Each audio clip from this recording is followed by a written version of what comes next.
Merci Anne. Bonjour à toutes et à tous. Bonjour à vous qui nous regardez derrière vos écrans. Alors je ne sais pas si ce matin, quand vous vous êtes levé, si vous avez le calendrier et la bonne semence, vous avez lu peut-être le feuillet d'hier. Et je ne sais pas s'il y en a qui l'ont, je ne sais pas s'il y en a qui l'ont lu. Est-ce que vous vous souvenez du sujet qu'il y avait sur le feuillet d'hier? Je ne l'ai même pas fait exprès. En fait, il parlait du pardon. Et il citait le verset 7 de 1 Corinthiens 13, « L'amour pardonne tout ». Et dans le sujet de ce matin, il est question d'amour. Il est question de pardon. Il est question de réconciliation.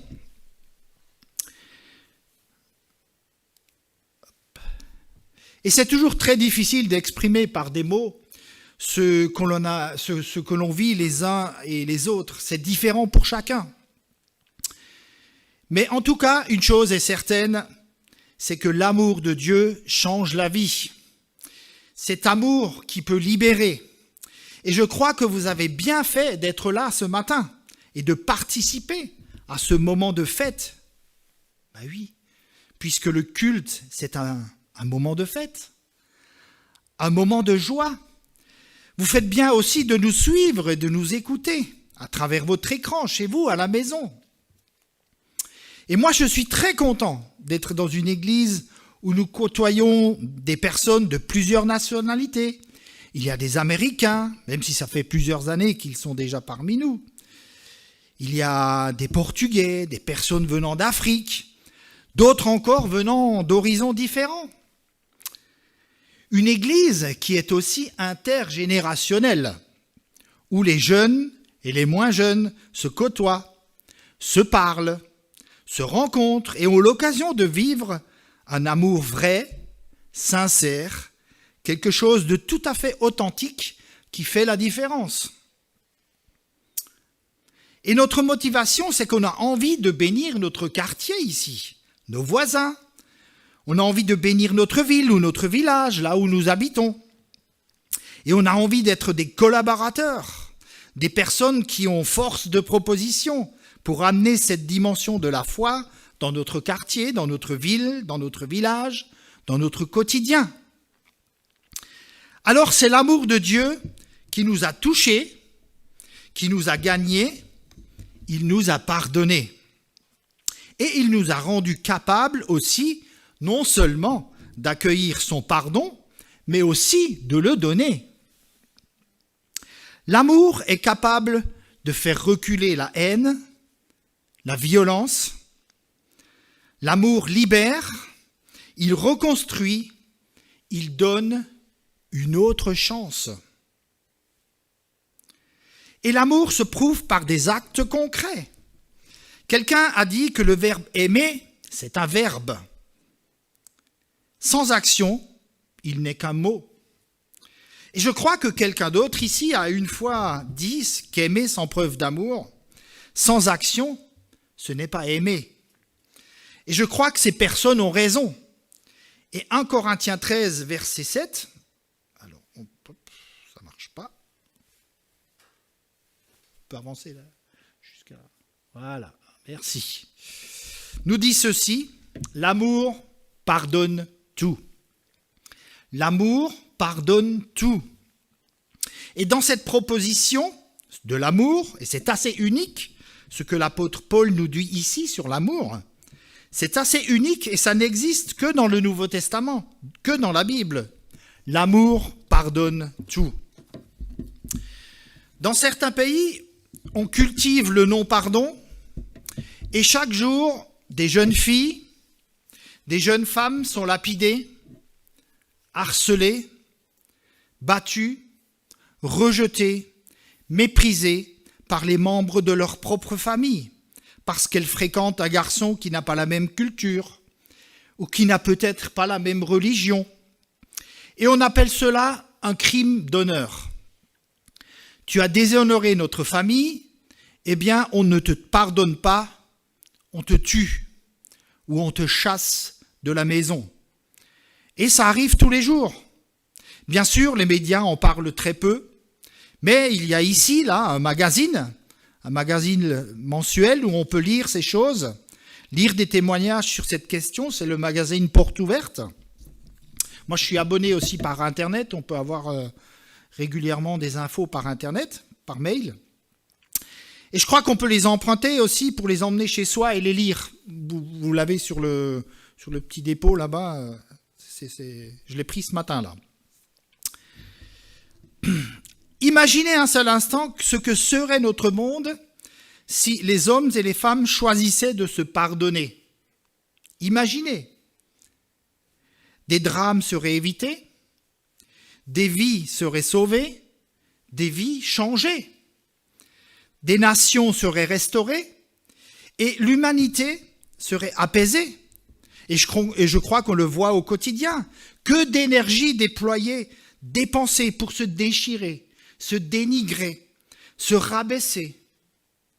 Imaginez ce que serait la situation entre les Palestiniens et la communauté juive si on choisissait de se pardonner.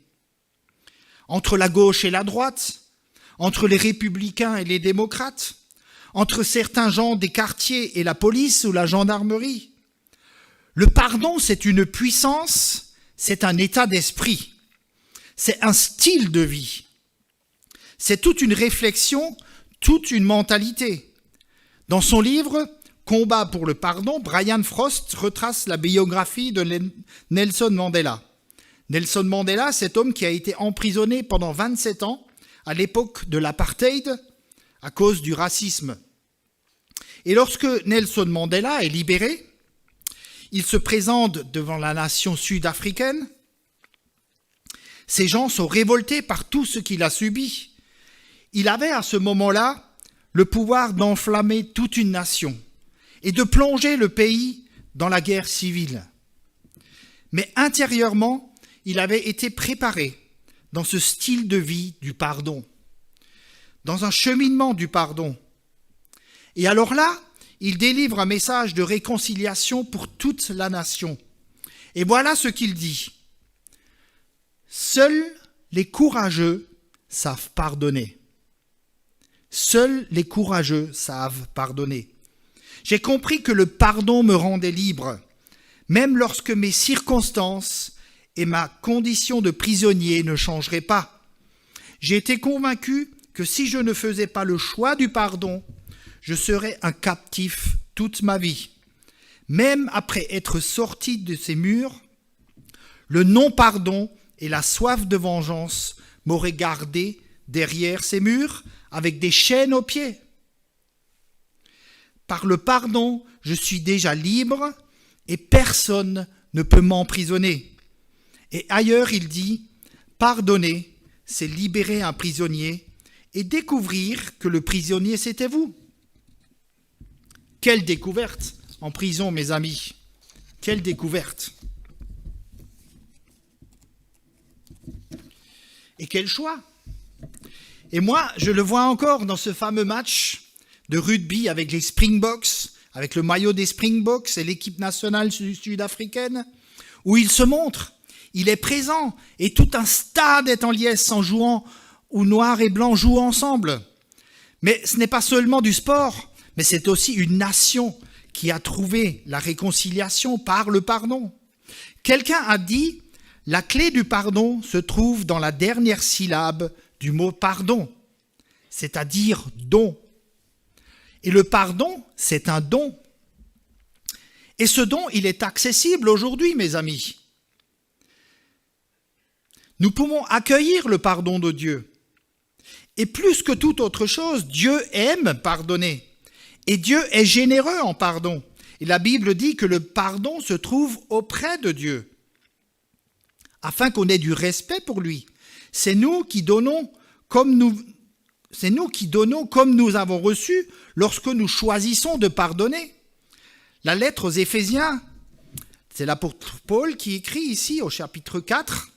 Il écrit « Soyez bons les uns envers les autres, compatissants, vous pardonnant réciproquement, comme Dieu vous a pardonné en Christ. » Le pardon, c'est une question de choix. Nous pouvons retenir le pardon, mais nous pouvons l'accorder, nous pouvons le donner. Faites le choix de le retenir et vous serez réduit. Et ça transparaît au travers de l'un ou l'autre témoignage. Votre vie sera réduite, votre vie sera limitée, votre vie sera comme amputée, votre paix sera réduite, votre joie, même votre prière, votre louange, votre service, votre témoignage. Parce que si nous choisissons de vivre dans l'amertume, nous serons attachés nous-mêmes. Si nous choisissons de juger, nous serons jugés. Si nous choisissons de critiquer, nous serons critiqués. C'est une certitude. Si nous choisissons la rancune, nous allons nous éteindre. Et si vous allez vous considérer comme une victime, vous allez tourner en rond. Libérez et vous serez libérés. Lâchez prise et vous serez relâchés. Moi, j'ai pu observer depuis que je suis devenu croyant, depuis que je suis chrétien, la chose suivante. Tous ceux qui ne voulaient pas pardonner avaient tous un point en commun. Savez-vous lequel ? Quelqu'un a une idée ? Non ? Ils voulaient tous avoir raison. Ils voulaient tous avoir raison. C'est un point commun. Ils voulaient toujours avoir raison et toujours. Tous. Et ils veulent coûte que coûte être justifiés. Alors on peut passer toute sa vie à vouloir avoir raison, mais c'est du gâchis. Est-ce que vous croyez que c'est vraiment important de savoir qui a raison ? Est-ce que c'est vraiment important ? Au regard de toute la problématique humaine et de notre condition humaine, l'important n'est-il pas de guérir et de grandir ? En tout cas, c'est un objectif que chaque Église devrait avoir. Tous nos messages, tout ce qu'on fait ici, dans tous les services et toutes les activités tentent pour un seul but, c'est de grandir. C'est de connaître Dieu, bien sûr, et d'apprendre toujours mieux à le connaître et à le servir, mais en même temps à grandir en maturité spirituelle, en maturité chrétienne, et je pense que c'est un des objectifs de notre Église. L'important, je crois, que c'est de guérir et de grandir. Alexandre Pope a écrit « L'erreur est humaine, le pardon divin ». Et je crois qu'on ne peut pas vraiment entrer dans cette dimension du pardon si on n'a pas soi-même déjà expérimenté le pardon de Dieu. On ne peut pas donner ce qu'on n'a pas reçu. Et Dieu est au centre du pardon. Il est au centre de la démarche du pardon. Il y a Dieu. Et quelle que soit la gravité de notre péché, moi j'aimerais ce matin inviter celui ou celle qui se sent loin et qui se sent trop sale. Quelle que soit la gravité, j'aimerais vous donner les bonnes salutations du ciel. Vous êtes accueillis, vous êtes reçus, vous êtes les bienvenus. Et il vous tend les bras grands ouverts. Et la croix, cette dimension verticale et cette dimension horizontale est à notre portée aujourd'hui. Nous ne pouvons pas être bien les uns avec les autres si nous ne sommes pas d'abord en relation avec le Seigneur. Et c'est ce qu'il veut. Quelle que soit la gravité de notre péché, quelle que soit la vallée dans laquelle tu te trouves, le pardon est accessible ce matin et gratuitement et avec joie. Dieu veut que tous les hommes soient sauvés et parviennent à la connaissance de la vérité. Dieu veut et Dieu peut nous donner le pardon. Et Dieu peut nous rendre capables de nous pardonner les uns aux autres. Le pardon, c'est l'essence même de Dieu. La Bible dit que Dieu est amour, et de la même manière, on peut dire que Dieu est pardon. Il est au centre de cette démarche de pardon. Et la force du christianisme, c'est l'amour de Dieu manifesté dans le pardon. Et ça, mes amis, c'est unique. C'est unique. Dans toutes les autres religions, vous ne trouverez pas ce que dit le Nouveau Testament, ce qu'a dit Jésus. Il a dit « Je suis le chemin, la vérité et la vie ». Il dit « Je suis la résurrection et la vie ». Il est le pardon. Matthieu 5, verset 44. Écoutez bien, on va lire ça. « Mais moi, Jésus, je vous dis, aimez vos ennemis, bénissez ceux qui vous maudissent, faites du bien à ceux qui vous haïssent et priez pour ceux qui vous maltraitent. » Où est-ce que vous avez déjà lu ça? C'est unique. L'islam ne dit pas cela, le bouddhisme ne dit pas cela, l'hindouisme ne dit pas cela, toutes les autres religions ne disent pas cela. Le christianisme est absolument unique. L'Église de Jésus-Christ est belle, elle est actuelle, elle est contemporaine, elle est pertinente, elle est utile. Lorsqu'elle manifeste le pardon, les bras grands ouverts et les cœurs grands ouverts pour un monde blessé et souffrant. Mais l'Église, elle est ringarde, elle est archaïque, elle est inutile dans notre société lorsqu'elle refuse de manifester l'amour de Dieu, entre autres par un esprit de pardon. Elle perd toute sa saveur, sa pertinence, sa crédibilité lorsqu'elle n'a plus la capacité de manifester le cœur de Dieu. Et c'est notre désir ici, à la Bonne Nouvelle de Colmar, de manifester le cœur de Dieu. Parce que, en fin de compte, c'est à l'amour que nous avons les uns pour les autres que nous sommes connus pour être disciples de Jésus-Christ. Hein? C'est Jésus qui l'a dit. Alors je vous invite et je vous encourage à pardonner, accueillir tout d'abord le pardon de Dieu, mais aussi à vivre cette dynamique de pardon. Nous pardonnons parce que Dieu nous a pardonné le premier. Nous pardonnons parce que Dieu veut notre bien et notre croissance. Parce que Dieu nous a pardonné l'impardonnable.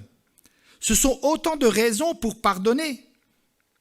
Et nous vivons par le pardon de Dieu et nous refuserions de pardonner à celui qui nous a offensés. Quelquefois, il m'arrive de prier dans une église où est récité le Notre Père. Et à un moment donné, on achoppe toujours un tout petit peu lorsqu'on prie cette prière. Pardonne-nous nos offenses comme nous pardonnons à ceux qui nous ont offensés. C'est un moment difficile parce que quelquefois, entre certaines personnes présentes, il n'y a pas les relations que nous souhaiterions. Et c'est parfois difficile. Pardonne-nous nos offenses comme nous pardonnons à ceux qui nous ont offensés. Nous pardonnons parce que Dieu s'occupera personnellement de ceux qui nous ont fait du mal. Ça, c'est une certitude, mes amis. Nous pardonnons parce que nous avons confiance que Dieu, le juste juge, fera justice. Et nous pardonnons finalement parce que pour nous, chrétiens engagés, convaincus, Dieu est plus grand, Dieu est plus important que notre amertume, que notre esprit de vengeance, que nos états d'âme ou quoi que ce soit d'autre. Alors bien sûr, après avoir dit tout cela, je voudrais aussi clarifier les choses dans notre tête et dans notre pensée. Pardonner, ce n'est pas approuver le mal qui a été commis. Ce n'est pas non plus chercher à excuser ou à minimiser les comportements, les attitudes, les paroles et les actions des autres. Non. Pardonner, ce n'est pas justifier le mal. Ce n'est pas non plus en réduire la gravité. Quand on nous a fait du mal, on le sait, on le vit, c'est difficile, c'est douloureux et on souffre. Pardonner, ce n'est pas fermer les yeux comme s'il ne s'était rien passé. Pardonner, ce n'est pas non plus nier le mal qui nous a été infligé. Ce n'est pas non plus déresponsabiliser l'autre, l'auteur du mal. Ce n'est pas se laisser piétiner, abuser ou manipuler. Pardonner, ce n'est pas non plus refuser de porter plainte lorsqu'on a commis une faute grave, lorsqu'une faute grave, un délit, un crime a été commis. Imaginez que quelqu'un a tué votre enfant ou votre conjoint lors d'un cambriolage. Et vous lui dites « Oh, ça fait rien, je te pardonne, je ne porte pas plainte ». Ce serait insensé. On pourrait vous dire que vous êtes même complice de ce crime. Le pardon n'empêche pas le fait de porter plainte. Pardonner, ce n'est pas refuser de protéger d'autres personnes qui sont en situation de danger. Alors l'Église chrétienne, bien sûr, s'est rendue coupable pour avoir, au nom du pardon, parfois caché, couvert certaines situations.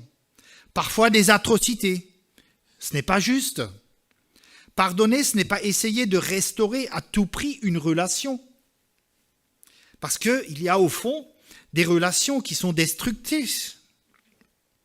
Pardonner, ce n'est pas attendre que l'autre vienne d'abord me demander pardon. Je pardonne à condition que... etc. Je pardonne, mais je n'oublie pas. Je pardonne, mais je n'oublie pas. C'est dur de pardonner, mes amis. C'est dur, c'est extrêmement dur. C'est difficile. Ça vient nous toucher au plus profond de nous-mêmes. Et en même temps, on est touché dans notre orgueil, dans notre fierté. Et là, il y a une démarche sincère, vraie et authentique. Vous pensiez peut-être que la vie chrétienne, c'était pour les grands-mères ou pour les enfants. Mais vivre une vie chrétienne authentique, je vous assure, c'est fait pour les courageux. C'est fait pour les courageux. Le pardon, c'est un pas de foi. Et ce n'est pas facile. Et le pardon n'a rien de mystique. Je pardonnerai lorsque je le sentirai. Ou bien je pardonnerai lorsque je serai bien. Ou lorsque je n'aurai plus d'émotions négatives. Non, non, non, non, non. Non, non, non, non. Le pardon, c'est une décision de notre volonté. Encore une fois, ce n'est pas toujours évident. Ce n'est pas toujours facile. Mais je peux vous assurer que nous sommes accompagnés dans cette démarche par celui qui est à l'origine du pardon et qui est au centre du pardon. Matthieu 5, verset 23, je lis ce texte ici. « Si donc tu présentes ton offrande à l'autel et que là, tu te souviennes que ton frère a quelque chose contre toi, laisse là ton offrande devant l'autel et va d'abord te réconcilier avec ton frère. Puis viens présenter ton offrande. Mets-toi rapidement d'accord avec ton adversaire pendant que tu es encore en chemin avec lui, de peur que l'adversaire ne te livre au juge, le juge au garde, et que tu ne sois mis en prison. » Et tous ceux qui ont eu affaire à cet esprit de vengeance, d'amertume, de rancœur, et qui n'ont pas voulu pardonner, je peux vous assurer qu'il y a un dénominateur commun. C'est qu'au bout d'un moment, ils se sentent emprisonnés, enfermés. Ils n'avancent plus. Ils tournent en rond. Ils sont comme dans une prison. Il y avait un garçon à l'hôpital qui souffrait d'une infection pulmonaire, très très grave. Il était placé sous respirateur et dans sa condition, il a demandé à un pasteur de venir le voir en urgence pour prier pour lui. Alors le pasteur, il est venu, et puis lors de ce temps d'échange, le pasteur lui demande s'il aurait peut-être une situation qui a à voir avec ça, avec le non-pardon. Il avait dans son fort intérieur une petite voix qui lui disait « Il est dans cette condition parce qu'il a décidé de se venger et il ne veut pas pardonner. » Et à un moment donné, il s'est rebiffé et il a dit « Oui, je ne pardonnerai pas. » Et en réalité, sa situation, sa santé, sa maladie, qui lui est comme tombée dessus, était le fruit d'un non-pardon. Et ça, c'est quelque chose qui peut nous atteindre, mes amis. Lorsque nous décidons de bloquer le pardon, de refuser de pardonner, nous pouvons en être malades. Et le corps se trouve atteint.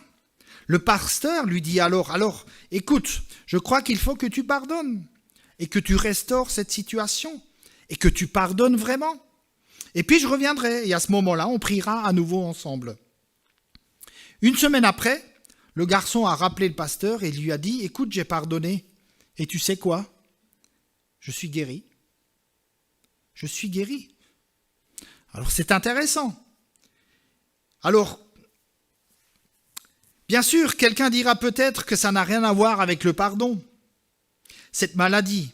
Mais quand savons-nous de ce qu'il se passe à l'intérieur des autres ? Alors, les conséquences du non-pardon, c'est que notre relation avec Dieu se trouve interrompue. On est brouillé avec Dieu. J'ai connu et vécu moi-même une situation de non-pardon.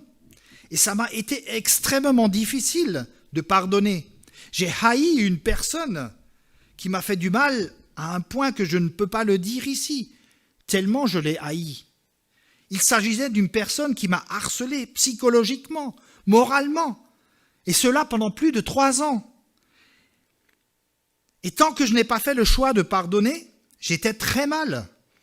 Mais dans mon caractère, je ne reste pas longtemps comme ça, dans cette situation. Mais ça a duré assez longtemps pour sentir que le non-pardon vous détruit et vous rend amer et triste. Et j'ai crié à Jésus.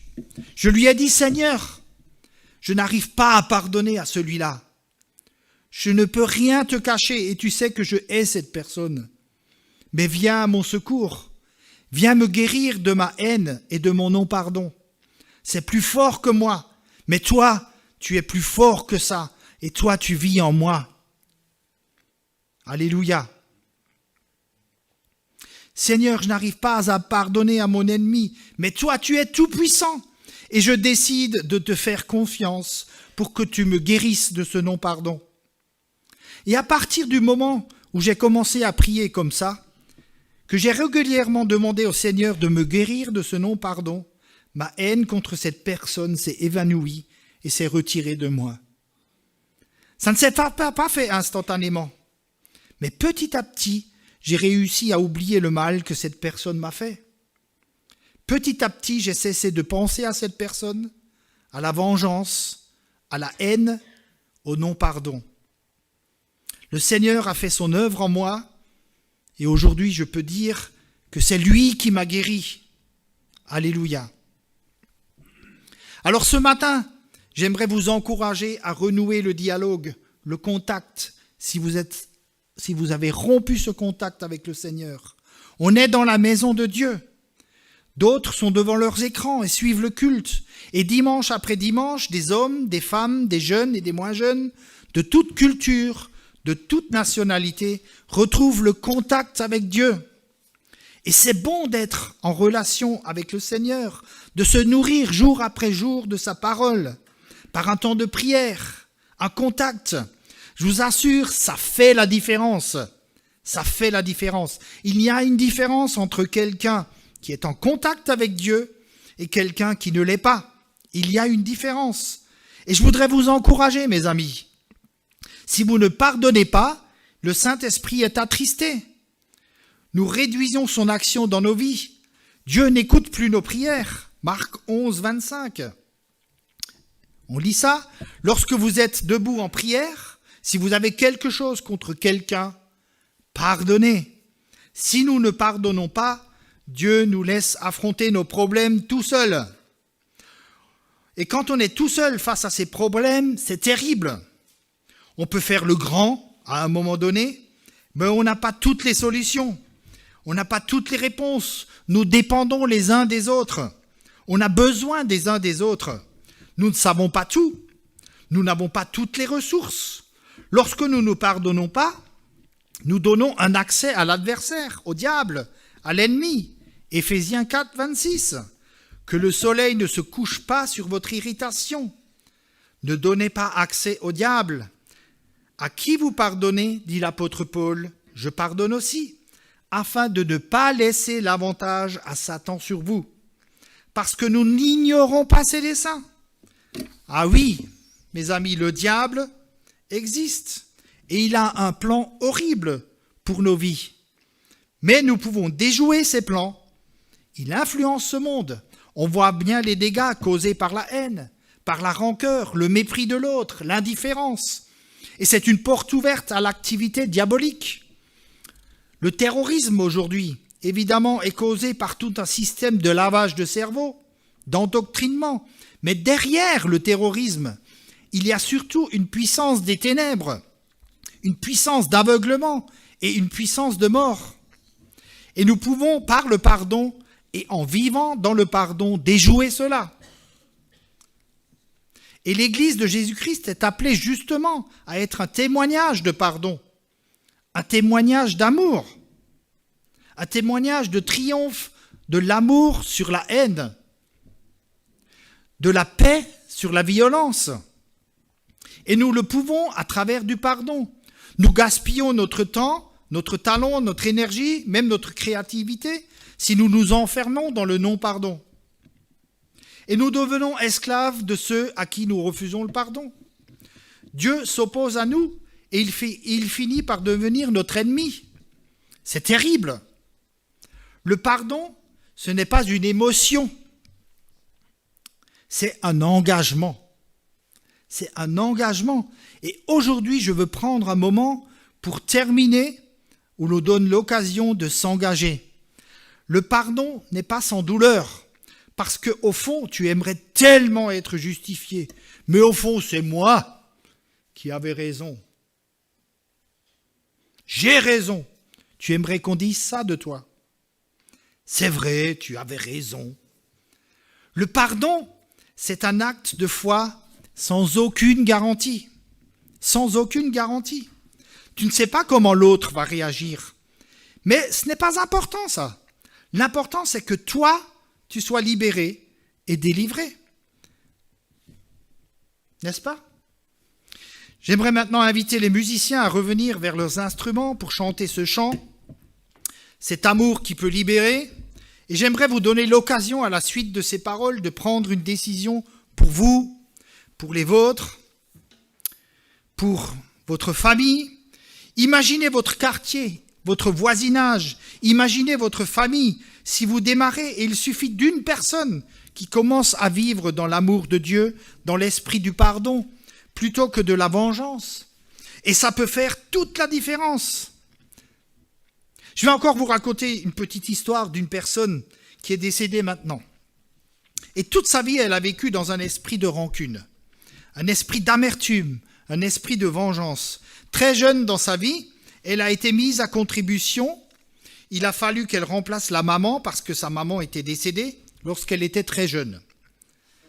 Et elle s'est occupée de tous ses frères et sœurs. Mais elle l'a fait à contre-cœur. Elle l'a fait dans un esprit un peu esclavagiste, un esprit d'amertume à contre-cœur. Et vers la fin de sa vie, elle en est venue même à être complètement bossue, parce que son état d'esprit intérieur, sa vie intérieure avait comme déteint sur son physique. Et au moment de mourir, elle était sur son lit de mort. Sa sœur, qui était croyante et qui était chrétienne, est allée à sa rencontre en lui disant « Tu sais, ma sœur, là, il faut que tu fasses quelque chose. Tu vas rencontrer le Seigneur. Est-ce que ce n'est pas le moment de lui demander pardon pour toute ta vie, pour le gâchis? Est-ce que ce n'est pas le moment aussi de pardonner à toute la famille? Parce que quand il y avait des fêtes de famille, elle était toujours dans un coin et elle ne parlait à personne. C'est terrible. Et alors, il y a eu un travail intérieur qui s'est fait et elle a demandé pardon à Dieu. Et nominativement, elle a nommé chaque membre de la famille et elle a dit « Je pardonne à un tel, je pardonne à un tel, je pardonne, je pardonne ». Et au fur et à mesure de cette démarche qui a duré quelques heures, au fur et à mesure de cette démarche, la paix est venue dans sa vie. La joie est venue et la sœur a raconté les dernières secondes de sa vie. Et elle a dit « Ah, si vous aviez vu, la chambre s'est illuminée. Son visage s'est illuminé. J'ai eu l'impression que le Seigneur était là. » Et elle a ouvert les yeux tout grands, des yeux écarquillés qui brillaient. Et elle a dit « Oh, je vois Jésus et je vois ma maman. » Alors que toute sa vie, elle a souffert parce qu'elle a dû prendre ce rôle de maman qu'elle n'avait pas voulu. Et ce qui était au fond le point de départ de toute son amertume, elle dit « Je vois maman. Je vois maman. » Et cette maman était certainement chrétienne puisqu'elle avait prié pour sa sœur et ses autres enfants. Elle est partie dans un éclat de lumière, de paix et de joie parce qu'elle a accueilli le pardon de Dieu et elle